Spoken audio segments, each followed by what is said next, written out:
Hello friends, welcome back to my channel. అందరూ ఎలా ఉన్నారు? అందరూ బాగున్నారా? నేనైతే చాలా బాగున్నాను. మీ అందరూ కూడా బాగుండాలని కోరుకుంటున్నానండి. ఈరోజు అయితే నేను ఇంకొక టేస్టీ వెజ్ కర్రీతో మీ ముందుకు వచ్చేసాను. మన ఇంట్లో రెండు బంగాళదుంపలు ఉన్నప్పుడు కూర ఎటు సరిపోదని అని అనుకున్నప్పుడు ఒకసారి ఇదే ప్రాసెస్లో చేసుకొని చూడండి. 2 బంగాళదుంపలతో ఇంటిల్లో పాతికి సరిపోయేలాగా ఈ కర్రీ అయితే చాలా అద్భుతంగా ఉంటుంది. చాలా సింపుల్గా ఈజీ ప్రాసెస్లో కుక్కర్లో ఎలా చేసుకోవాలో నేను చూపిస్తున్నానండి. చాలా క్విక్గా అయిపోతుంది. 5 నిమిషాల్లో అయిపోతుంది. ఎలా చేసుకోవాలో ఒకసారి ప్రాసెస్ అయితే చూసేద్దాం. మరి ఎక్కడ స్కిప్ చేయకుండా చూడండి. కర్రీ అయితే చాలా టేస్టీగా ఉంటుంది. ఇది ఆలు శనగపప్పు కర్రీ అండి. ఈ శనగపప్పు మనకి తొందరగా ఉడికిపోవాలంటే కనుక ఈ శనగపప్పుని ముందు రోజు నైటే నానబెట్టుకుంటే సరిపోతుంది. మార్నింగ్ చేసుకోవాలనుకుంటే, లేదు మార్నింగే మేము చేసుకోవాలనుకుంటే ఒక 20 మినిట్స్ వరకు నానబెట్టుకోండి, సరిపోతుంది. ఉడికించుకోవడానికైతే కొంచెం లేట్ పడుతుంది శనగపప్పుకి. నేను ఇలా ఒక 1 కప్ తీసుకొని ముందు రోజు నైటే నానబెట్టుకున్నానండి. నేనైతే మార్నింగ్ ప్రిపేర్ చేసుకుంటున్నాను.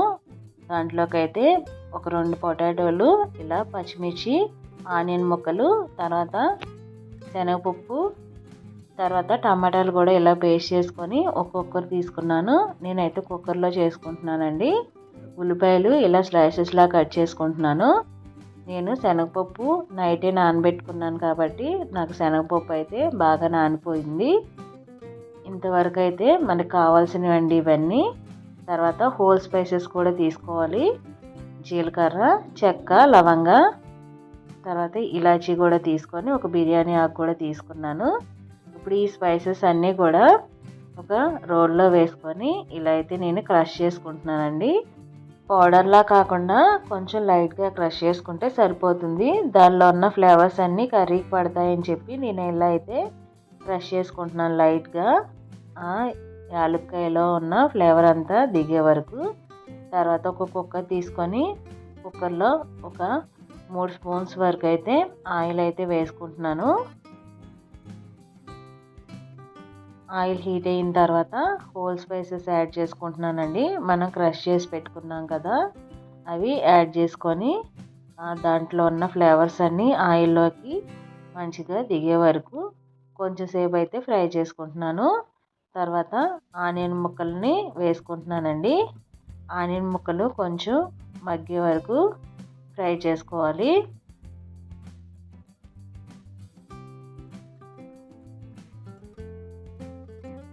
ఆనియన్ ముక్కలు తొందరగా మగ్గడానికి కొంచెం సాల్ట్ వేసుకున్నామంటే చాలా తొందరగా మగ్గిపోతాయి ఆనియన్ ముక్కలు మనకి. కొంచెం పసుపును అలాగే సాల్ట్ కూడా నేను ఇప్పుడే యాడ్ చేసుకుంటున్నాను ముక్కల్లోకి. ఆనియన్ ముక్కలకి సరిపడా సాల్ట్ వేసుకోండి చాలు. ఇంకా కర్రీకి అయితే మనం తర్వాత యాడ్ చేసుకుందాం. ఇలా కొంచెం ఆనియన్ ముక్కలు బ్రౌన్ కలర్లోకి వచ్చే వరకు ఫ్రై చేసుకోవాలి. ఇలా ఇప్పుడు ఒక 1 స్పూన్ వరకు అల్లం వెల్లుల్లిపాయ పేస్ట్ కూడా వేసుకొని పచ్చివాసన పోయే వరకు ఫ్రై చేసుకుంటున్నాను. అల్లం వెల్లుల్లిపాయ పేస్ట్ కూడా వేగిపోయిన తర్వాత టమాటాలు నేను ఒక 2 నుండి 3 వరకు ఇలా పేస్ట్ చేసి పెట్టుకున్నానండి మిక్సీ జార్లోనే. ఆ టమాటాలు కూడా వేసుకొని ఫ్రై చేసుకుంటున్నాను. ఇలా మొత్తం కూడా టమాటాలో ఉన్న వాటర్ అంతా బయటికి రిలీజ్ అయ్యి టమాటా ముక్కల్లో నుండి మొత్తం ఇలా ఆయిల్ అంతా బయటకు వచ్చే వరకు అయితే ఫ్రై చేసుకుంటున్నాను. ఇలా ఫ్రై చేసుకుంటేనే కర్రీ చాలా టేస్టీగా ఉంటుందండి. తర్వాత నేను బంగాళదుంప, తర్వాత కొంచెం పచ్చిమిర్చి కూడా వేసుకుంటున్నాను. వేసుకొని ఇలా ఒకసారి మొత్తం ఆ ముక్కలకి కూడా ఆ ఫ్లేవర్స్ అన్నీ పట్టే వరకు కాసేపు అయితే ఇలా కలుపుకుంటున్నానండి. తర్వాత మనం ఆల్రెడీ నానబెట్టి పెట్టుకున్నాం కదా శనగపప్పు, ఆ శనగపప్పును కూడా వేసుకొని మొత్తం అంతా కలుపుకుంటున్నాను. తర్వాత ఒక 2 నిమిషాల తర్వాత కొంచెం చిల్లీ పౌడర్ కూడా వేసుకొని మొత్తం అయితే ఒకసారి మిక్స్ చేసేసుకుంటున్నాను.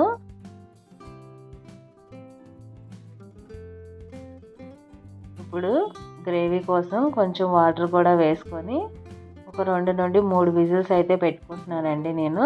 ఇంకా ఎక్కువ పెట్టుకుంటే కనుక మొత్తం మనకి బంగాళదుంపలు మొత్తం కూడా మెత్తగా అయిపోతాయి, మొత్తం గుజ్జు గుజ్జు అయిపోతాయి. అందుకనే ఒక 2 విజిల్స్ వరకు పెట్టుకోండి సరిపోతుంది.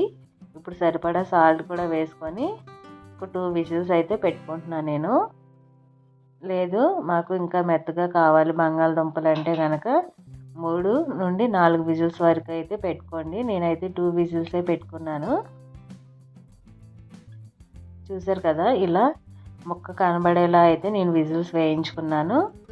బంగాళదుంప కూడా చాలా తొందరగా మెత్తగా ఉడికిపోయింది. ఇప్పుడు కొంచెం గ్రేవీ దగ్గర పడే వరకు కొంచెం సేపు ఉడికించుకుందాం. కొంచెం కస్తూరి మేతి కూడా వేసుకుంటున్నాను నేను.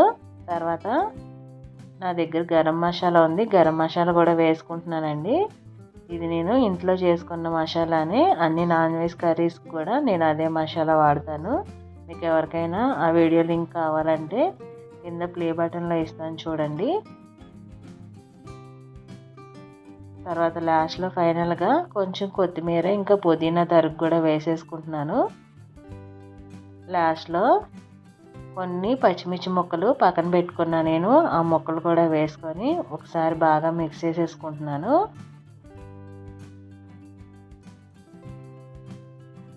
మీకు స్పైసీ తక్కువ కావాలంటే కొంచెం కొబ్బరి పొడి కూడా వేసుకోండి. నేను కొబ్బరిను గసాల పొడి అయితే యాడ్ చేసుకుంటున్నాను.